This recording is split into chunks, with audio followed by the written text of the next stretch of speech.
Saram, good morning, everybody. Good afternoon, good evening, wherever you are.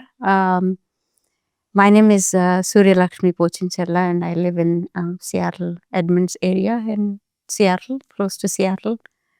Um, my journey with Swami has been slow and steady.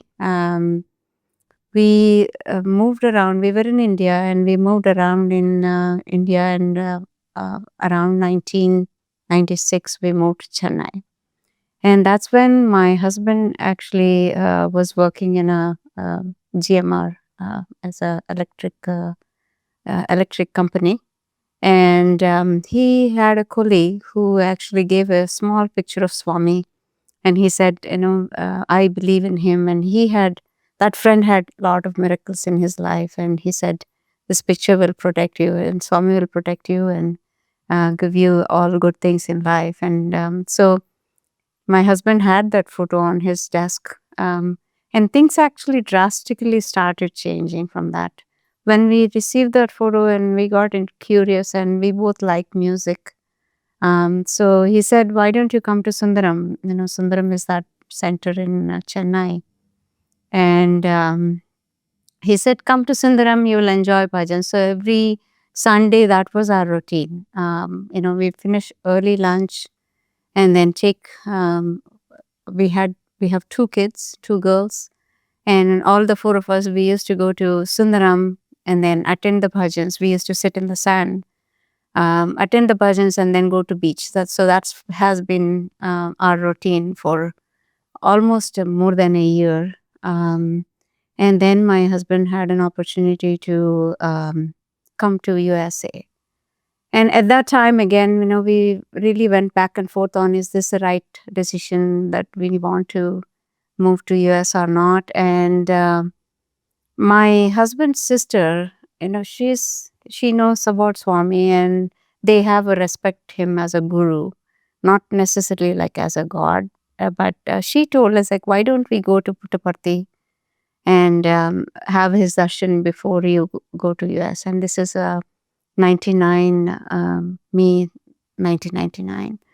And so we said, okay, that's, we always had respect for God and Guru. So we thought, okay, why not? We'll go.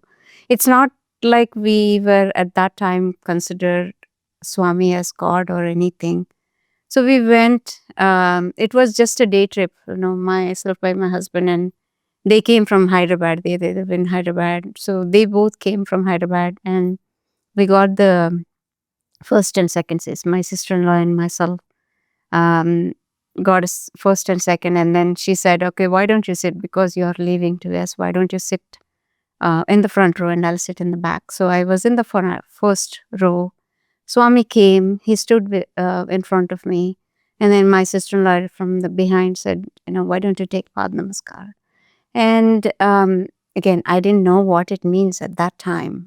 I had respect him as a guru, but not like as a god, like how I feel now. So I touched his feet, and he blessed. And the other interesting thing at that time is Swami actually, on that one day, we landed in the morning, we left in the evening. So it was not like a few days trip, it was just a day trip. And all of a sudden, he actually asked for a discourse, like a podium.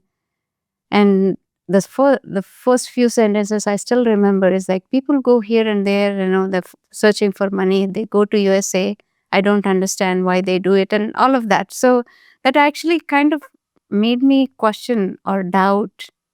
But again, I think it was already decided that my husband will go in June, and then I'll follow him afterwards. So we went along. It didn't mean anything at that time. So moving along in that same year, October is when my husband got a job in Portland, Oregon, and he went there ahead of me because I have like two kids. I stayed with one of his cousins, and he landed in Beaverton. And again, we didn't know anybody at that time, and kind of concerned about it's like, okay, how do we set up? And he said, okay, I'll look for an apartment and then call you.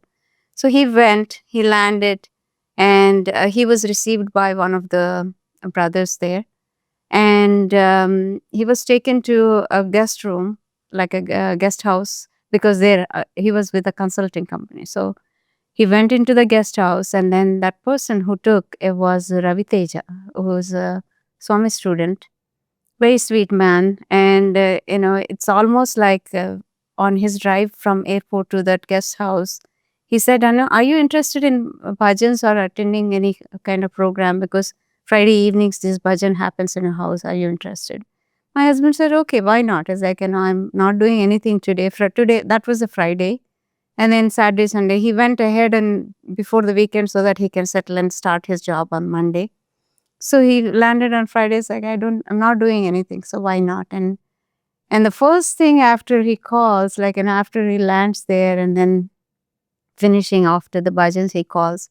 45 minutes he talked all about bhajans and about this person. And the biggest miracle, at least looking back again, at that time I didn't realize that that person, the Ravi Teja who helped us, was there only for 15 days helping us settle, and then he just moved out of that. So it was almost like it was articulated that we land there, we were made comfortable, and then they leaves. And of course, again, at that time I still had him as a guru, like, and I respected him. We used to attend Fridays meetings, center meetings.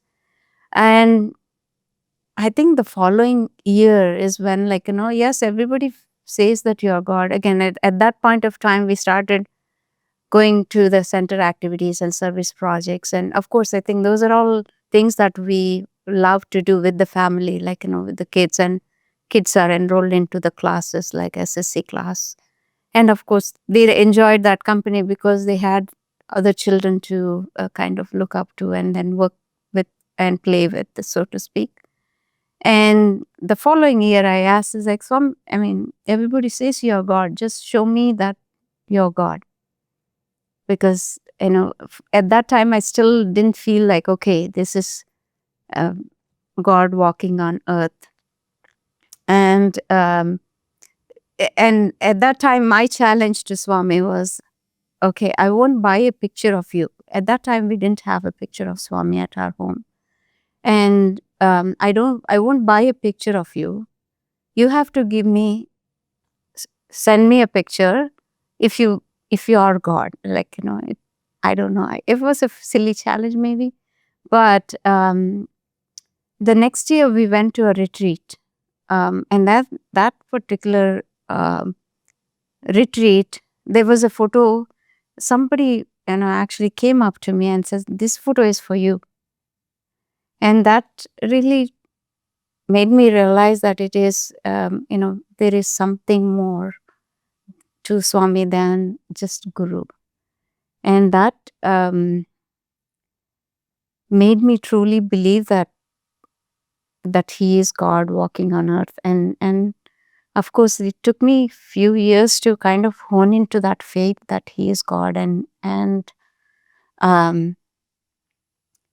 take him for that particular aspect of it. And I think starting that, there were many, I wouldn't call it miracles, but it was almost like a expression of his divinity in various forms. And when I see my own journey at many points of time when I had these experiences, it is more of Swami putting a mirror in front of me to show me an aspect of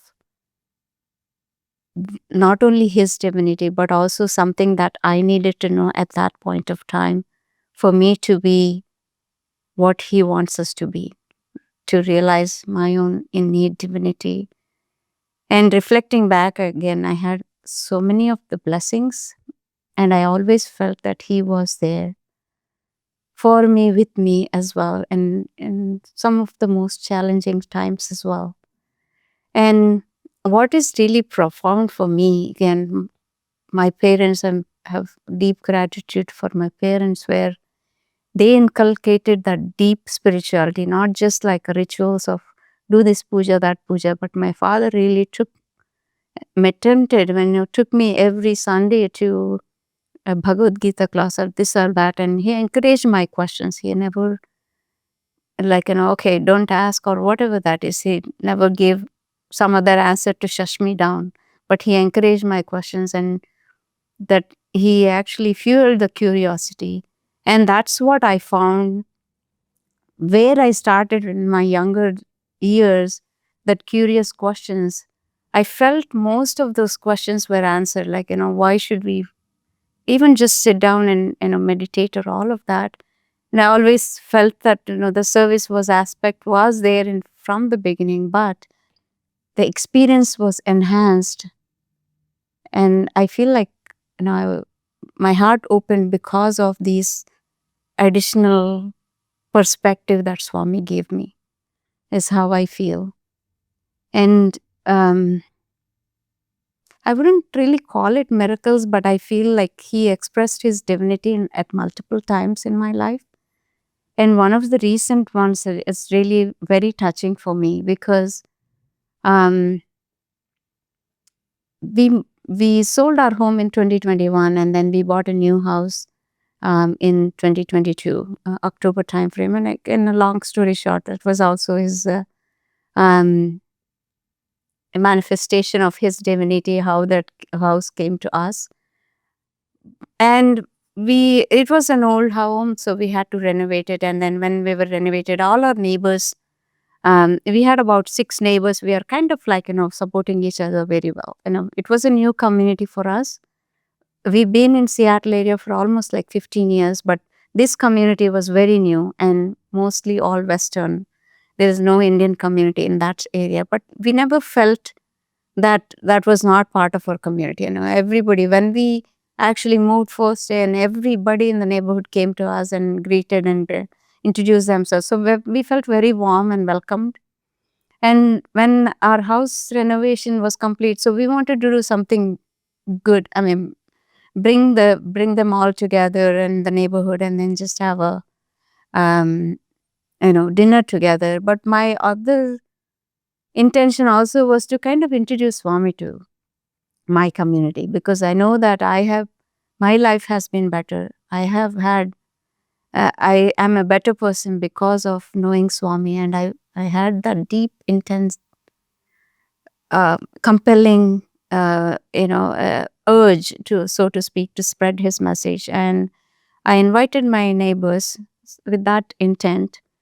And this was Thanksgiving, before Thanksgiving, one weekend. And there are about 6, I would say 4 to 5 families that we are close knit in that neighborhood. And the dinner was around 6 o'clock. So I told them to arrive around 6 o'clock. So the first family that arrived a few minutes before 6, and then so we were showing around again, of course, the new home. So we kind of doing a home tour, and then that lady who came in, and then when we have a Swami's room, like we built a small puja room, and we have the big picture of Swami with the Buddha Abhaya Hasta. And as she walked in, she's like, "Oh, Sathya Sai Baba." And I'm like, I mean, I never thought that, a Westerner, an elderly lady would kind of recognize or know about him. And it's like, "Oh, how come you know Sathya Sai Baba?" And she shared that in her in her teenage, she had somebody gave her a book to kind of, introduce Swami to her. And she had that urge to see him. And again, of course, she was, I think, a student at that time, and she had really big, barely any means to fulfill that. And somehow she gathered money, and she went to India for 6 months, and um, you know stayed there. And she said that was the best part of her life, where she actually got so much of the practices that she is doing now. I mean, she's a practicing Buddhist right now. And she said that that actually changed the course of her life. And so she started sharing, and I was like, I thought I would arrange this meeting and then introduce Swami to everybody else. And because we already have pictures at home, so I'm pretty sure that certain, but I also prepared few agenda topics to just to introduce him. But it became like very evident for me that when he wants to manifest himself, he doesn't need any of us, but he puts the intent out there in our consciousness for us to make that effort. And that effort was very, very, it was very fulfilling for me, that to know that Swami actually was making it happen. It was not me doing anything. And of course, in the dining table, when we're all sitting together, and other neighbors asked as well, like, this is one neighbor, but the other neighbors asked, like, who is this? You have so many pictures. And I actually automatically told her, I was like, hey, why don't you tell them, right? Instead of me telling, why don't, and she was part of that community for a very long time than us as the newcomers. And why don't you tell them? And then she shared so many things that actually, like, um, you know, I mean, I certainly can resonate with them, but certainly resonated with others as well. So it is really like, I mean, those are the things that I experience every day, that shows him that he is around. He is with us always. Saira.